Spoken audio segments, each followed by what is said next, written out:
Hello everyone, कैसे हो सब और इंटरव्यू की प्रिपरेशन कैसी चल रही है? सबकी मस्त चल रही है ना प्रिपरेशन? कोई भी डाउट हो तो फटाफट से कमेंट सेक्शन में पूछ लेना, मैं वीडियो फटाक से शूट करके आपको डाल दूंगी। और साथ ही साथ आज का वीडियो बहुत स्पेशल है क्योंकि आज मैं एनसीईआरटी की क्लास 1 क्लास 2 की समरी आपको बताने वाली हूँ। सबसे पहले क्लास 1 की जो नई एनसीईआरटी बुक्स है हमारी इंग्लिश और हिंदी, उसको मैं कवर करूँगी। तो वीडियो में अगर इंग्लिश की पहले आ जाए तो इंग्लिश की कर लेना, वैसे कि मैं इंग्लिश की मृदंग ही पहले कवर करूँगी। तो इंग्लिश की क्लास 1 की मृदंग की आपको पूरी समरी आपको बता देती हूँ बुक ओपन करके फटाफट से। तो उसको देख लेना, और ज़्यादा कुछ है नहीं बुक में, तो ज़्यादा टेंशन लेने की बात है नहीं है। तो फटाफट से चलिए वीडियो को स्टार्ट कर देते हैं। इस बुक की समरी है जो, और ये बुक बहुत इजी है। बच्चे जो अपने आसपास में देख रहे हैं, whatever they are seeing, whatever they are feeling, to whom they are talking, सो इन जो वो उनके आसपास चीज़ें हैं, जिन चीज़ों से वो इंटरेक्ट कर रहे हैं, जिनके साथ वो मिलते हैं, घुलते हैं, बात करते हैं, मार्केट जाते हैं, इवन एनिमल्स को देखते हैं। So this book is all about this. And चलिए स्टार्ट करते हैं बुक में। सबसे पहले कंटेंट देखते हैं। तो कंटेंट में इन्होंने क्या किया है कि जैसे ईवीएस में हमारे थीम्स से रिलेटेड है, सिमिलरली इसमें भी कंटेंट्स को थीम्स में डिवाइड कर दिया गया है। तो फर्स्ट है theme my family and me, next is life around me, फिर है फूड है, फिर है last seasons. So there are 4 topics या 4 themes that is included in this book. अब माय फैमिली एंड मी में चैप्टर 1 जो है टू लिटिल हैंड्स, तो इस चैप्टर में हैंड्स के बारे में बताया है, मींस बॉडी पार्ट्स के बारे में बताया है कि किस किस बॉडी पार्ट से आप क्या कर सकते हैं। तो बच्चे को जो उनको बेसिक नॉलेज है बॉडी पार्ट्स की, but now the thing is कि उस बेसिक नॉलेज को अब उनको एकदम उनको उसमें परफेक्ट होना है कि नोज़ है तो नोज़ कहाँ पे है, ईयर्स है तो ईयर्स कहाँ पे है, and what are their functions, what ear do, what nose do, what the eyes do. So these things should be clear in mind of the children. So this is a simple a poem. So let us sing, एक है poem है। Late us सिंग मतलब इस हाथ में गाते हैं। Two little hands एक पोएम है। टू लिटिल हैंड्स, हैंड से क्या कर सकते हैं, क्लैप कर सकते हैं। लेग से क्या कर सकते हैं, टैप टैप टैप ऐसे कर सकते हैं। आइज से आइज़ को वाइड ओपन कर सकते हैं। One little head to move side and side, इधर से उधर अपनी मुंडी को घुमा सकते हैं। Two little eyes to look around, इधर से उधर आइज़ को लुक कर इधर से उधर देख सकते हैं। कानों को के लिए सुन सकते हैं। Nose to smell, and one little mouth to eat. Same वही चीज़ रिपीट करेंगे। तो बस यही बताया है बॉडी पार्ट्स के बारे में। फिर एक ग्रुप में बच्चों को आप बैठा के एक्टिविटी करा सकते हैं, उनसे पूछ सकते हैं where is your head, where is your nose, where is, touch your feet, touch your ears, touch your eyes. Next है कि एक बच्चा जो है आपस में बात कर रहे हैं, बच्चों को पेयर में बैठा सकते हैं। व्हाट इज़ दिस, तो बच्चे आपस में पूछेंगे व्हाट इज़ दिस, तो this is my nose, what are these are my shoulders. So they will come to know about the body parts. Next ये वाली जो एक पोएम है कि हॉपर लिटिल, तो this poem you can use in as a ice breaking activity और a warm up activity in when you are dealing with your students. So आप ये इनको इंटरव्यूअर के सामने ये भी बता सकते हैं कि some activities that I have as a warm up activity. तो आप ये वाली पोएम को आप बता सकते हैं कि ये पोएम बहुत ही ईजी है और बहुत ही फ़नी है और बहुत ही राइमिंग वाली है। हॉपर लिटिल, जंपर लिटिल, 1 2 3, तो इसमें क्या है, बच्चों को नंबर सेंस भी आ रहा है और साथ ही साथ वो एक्टिविटीज़ भी कर रहे हैं। Stamp a little, skip a little, tap your knee, dance a little, twist a little, shake your hands, Yon a little, sleep a little in your bed. तो ऐसी कुछ खास में पोएम थी नहीं। फिर नेक्स्ट है फैमिली को लेके। नेक्स्ट है माई फैमिली। अब इस माई फैमिली में बच्चे, पता है बच्चों को कि फैमिली में कौन कौन प्रेजेंट होता है। उनके फादर होते हैं, उनकी मदर होती हैं। अब वो क्या क्या रोल प्ले करते हैं इसके बारे में इस चैप्टर में बताया गया है। Mother, mother will you play me with me, तो मदर से बोलता है बच्चा कि क्या मेरे साथ खेलोगे, तो और माँ बोलती है yes we will play, I shall play with you, we are one family. ऐसे ही बच्चा फादर से बोलता है क्या मेरे साथ खाना खाओगे, तो फिर फादर भी बोलते हैं yes we are one family. Brother, brother will you dance with me, और फिर ब्रदर भी बोलता है yes we are one family या वी आर अ फैमिली। फिर ग्रैंड मदर से भी बोलता है कि ग्रैंड मदर से बोलता है कि क्या मेरे साथ गाना गाओगे। तो इसका मतलब इस चैप्टर में ये बताया है कि बच्चों को ये सेंस कराना है कि the family that you have at home, you have to involve with them. उनको अपने बातें बताओ, उनके साथ इन्वॉल्व रहो, उनके साथ खेलो, उनके साथ एंजॉय करो। इसमें इस चैप्टर में ये है। साथ ही साथ एक स्पैरो की फैमिली के बारे में भी इस बुक में बताया है। एक स्पैरो की फैमिली से ये रिलेशन है कि आपकी जैसे ह्यूमंस की फैमिली होती है, आपकी फैमिली होती है, similarly animals too have their own family. अब उनकी फैमिली में जैसे मम्मा स्पैरो, पापा स्पैरो ये घोंसला बनाते हैं और एक सेफ जगह खोजते हैं बच्चे के लिए, जिसमें कि वो अपने अंडे को सेकते हैं और उनका जो घोंसला होता है वो बहुत ही वार्म होता है। और मम्मा स्पैरो ले जब अंडा देती है और जैसे उसने 3 एग्स दिए और एक दिन जब अंडा फूट जाता है तो 3 छोटे छोटे लिटिल हेड्स जो है वो पॉप्ड आउट बाहर निकल आते हैं। तो पापा स्पैरो, जैसे पापा का काम होता है बाहर जाके खाना लाना या बाहर जाके पैसा लाना, तो ऐसे यहाँ पे पापा स्पैरो का काम होता है कि उन लोग के लिए फूड प्रोवाइड करना। और grand mother, grand father sparrow, तो मीन्स इस वाले जो है स्टोरी में ये बताया है कि जैसे कि आपके ग्रैंडफादर ग्रैंड मदर्स होते हैं, आंट अंकल होते हैं, ऐसे स्पैरो की भी अपनी एक फैमिली होती है, या इवन एनिमल्स की अपनी फैमिली होती है। और सारे जो जितने भी उसके फैमिली मेम्बर्स होते हैं, they come to their place to meet the new born babies. ठीक है, फिर नेक्स्ट हम देखते हैं लाइफ अराउंड अस। ये यूनिट 2 है, लाइफ अराउंड अस। इस यूनिट में जो भी चीज़ें हमें आसपास दिख रही हैं, पेड़ हैं, जितने भी एनिमल्स हैं, अब उन सब एनिमल्स के बारे में बच्चों से बात करना है कि क्या क्या वो एनिमल्स कर रहे हैं। और आप उनको ऐसे भी बात कर सकते हैं कि एनिमल जैसे लायन है वो कैसी आवाज़ निकालता है, फिर मंकीज़ का क्या काम होता है, स्नेक के आप उनको चीज़ें बता सकते हैं कि स्नेक के पास they do not have legs, वो क्रॉल करते हैं ऐसे और ज़मीन पे चलते हैं। साथ ही साथ फन विथ नंबर्स, तो ये और एक और एक्टिविटी है जो कि आप as a warm up activity कर सकते हैं कि बहुत स्मॉल स्मॉल पोएम्स हैं और वार्म अप एक्टिविटीज़ में बहुत स्मॉल स्मॉल पोएम्स ही ली जाती हैं। जैसे इसमें भी नंबर सेंस को ही दिया गया है, fun with numbers, number sense का ही आपको बच्चों को सेंस कराना है। 1 2 3 4 5 once I caught a fish alive। ठीक है ना, ये पोएम आपने सुनी भी होगी बच्चों से बहुत। 6 7 8 9 10 then I let it go again। ठीक है ना, तो ये सिंपल आप उनको ये इससे स्टार्ट कर सकते हैं कि आज अब हम एक मछली की पोएम पढ़ेंगे और फिश की पोएम में जैसे आपने पढ़ा था मछली जल की रानी है, जीवन उसका पानी है, similarly we have other poem that is related with the fish. तो ये 1 2 3 का नंबर सेंस वाली पोएम है, सिंपल सी पोएम है। फिर नेक्स्ट आता है 5 little monkeys.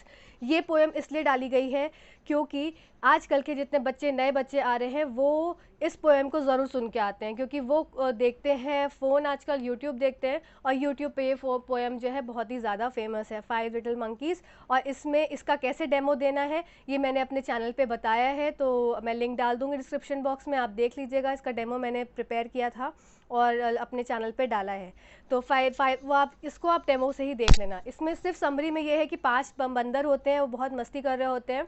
They all were jumping from one stem to the other, और एक एक करके एक एक बंदर गिरता जाता है नीचे और उनको चोट लग जाती है।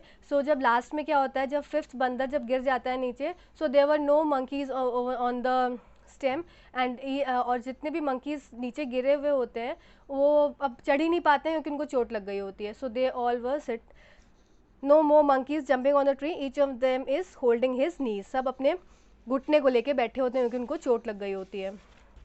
नेक्स्ट है कैप्सुलर एंड द मंकीज़। इसकी भी मैंने स्टोरी, इसका मैंने डेमो अपने चैनल पे किया है अपलोड, तो आप देख लीजिएगा। और रिस्पॉन्स भी आप लोग को काफ़ी अच्छा है इस वाले यूनिट पे। तो इसमें क्या होता है, कैप्सुलर होता है जो कि अपनी टोपी बेच रहा होता है और चिल्लाता रहता है टोपी ले लो, टोपी टोपी ले लो, टोपी 10 रुपये की टोपी, जल्दी ले लो टोपी, गर्मी मचाए टोपी। तो जाता है, फिर वो थक जाता है बेचते बेचते, तो वो सोचता है कि मुझे एक ऐसी जगह मिले जहाँ पे मैं थोड़ा सा रेस्ट कर पाऊँ। तो उसको एक पेड़ दिखता है बहुत बड़ा सा, तो वो सोचता है चलो मैं इस पेड़ के नीचे जाके थोड़ा आराम कर लेता हूँ। तो जब वो आराम करता है, अब वो उस पेड़ पे होते हैं बहुत सारे बंदर जो कि बहुत मस्तीखोर बंदर होते हैं। तो एक बंदर नीचे उतरता है, देखता है इसकी बास्केट में तो बहुत सारी कैप हैं, चलो आओ हम लोग उसको मिलके पहन लेते हैं। क्यों वो पहनते हैं, क्योंकि कैप्सुलर भी पहले जो है वो कैप पहना होता है, तो उसको कॉपी करने के लिए वो उसकी कैप पहन लेते हैं। अब जैसी कैप्सुलर की नींद खुलती है तो देखता है कि अरे बंदर ने सारी कैप पहन ली, तो कैप्सुलर क्या करता है, एक एक करके पहले उसको ऐसे मुट्ठी दिखाता है कि मैं मारूंगा तुमको, तो बंदर भी उसकी एक्टिंग करते हैं, तो उसको समझ में आ जाता है कि जैसा मैं करूंगा वैसा बंदर करेगा, तो वो अपनी कैप जो है फेंक देता है वापस से बास्केट में, तो बंदर उसको कॉपी करता है, तो सारी बंदर भी उसकी कैप को फेंक देते हैं और उसकी जो कैप है वो बच जाती है और वो भाग जाता है वहाँ से। फिर नेक्स्ट है बटरफ्लाइज। अब इस वाली जो पोएम में लेट अस सिंग, मतलब चलो मिलके गाते हैं, तो बटरफ्लाइज वाली जो पोएम है इसमें बच्चों को ये कॉन्सेप्ट क्लियर किया गया है कि ऊपर क्या है, नीचे क्या है, इन क्या है, आउट क्या है। तो मतलब ये जो वर्ड्स हैं up down in and out, these prepositions, इस प्रिपोजिशंस को बच्चों को ये बताना तो है नहीं कि ये प्रिपोजिशन है, but they have to know the words कि अप मतलब क्या होता है, डाउन मतलब क्या होता है, इन मतलब क्या होता है एंड आउट मतलब क्या होता है। तो इस पोएम में सिर्फ इतना ही बताया है। फिर नेक्स्ट है catch me if you can. एक कैट है और एक रैट है, और कैट और रैट की तो जैसे ही टॉम एंड जेरी आप जानते ही हैं, टॉम एंड जेरी की लड़ाई चलती रहती है।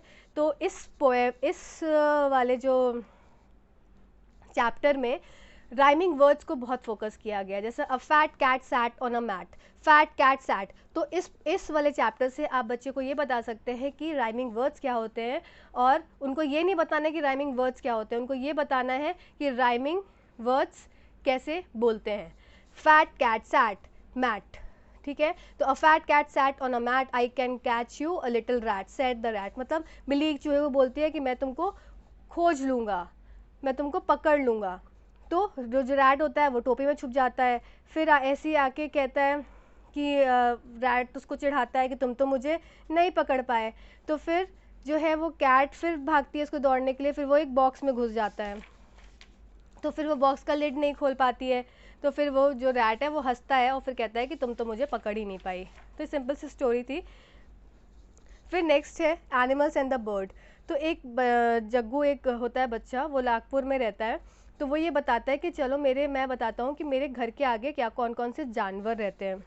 तो there is a dog, it lives near the gate. जो एक डॉग है वो मेरे घर के पास रहता है। फिर these are cat they jump up and down in the veranda of my house. तो इसका मतलब है जो कैट है उसके घर में ही रहती है, वरांडा में ही रहती है।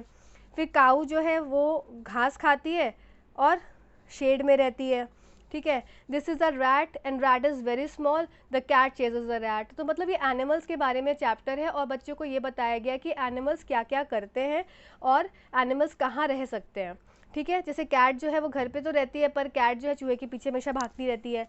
फिर these are monkeys they swing and jump in the trees. ये जो है ट्रीज़ पे कूदते रहते हैं। तो एक मंकी की इन्होंने क्वालिटी बता दी कि मंकीज़ क्या करते हैं, ठीक है। फिर there is a field beside my house, और वहाँ पे क्या है, स्नेक्स रहते हैं, तो be careful of those snakes. तो ये भी बता दिया कि जो स्नेक्स हैं वो फील्ड में रहते हैं, ज़मीन में रहते हैं, और उनसे बहुत ही सावधान रहने की ज़रूरत है। फिर now I will also tell you about the birds I see near my house. अभी तक तो उसने एनिमल्स के बारे में बताया, अब उसने बोला कि अब मैं तुम्हें बर्ड्स के बारे में भी बताता हूँ। This is a crow, it is black in colour. Crow black होता है कलर में, मतलब सारे एनिमल्स के बारे में उनको अवगत करा रहे हैं। फिर ये स्पैरो है, फिर ये पैरेट है, फिर ये पीकॉक है। Peacock it has many colours. तो बच्चों को सारे एनिमल्स के बारे में बताया जा रहा है इस चैप्टर में। फिर नेक्स्ट चैप्टर है हमारा फन विथ पिक्चर्स।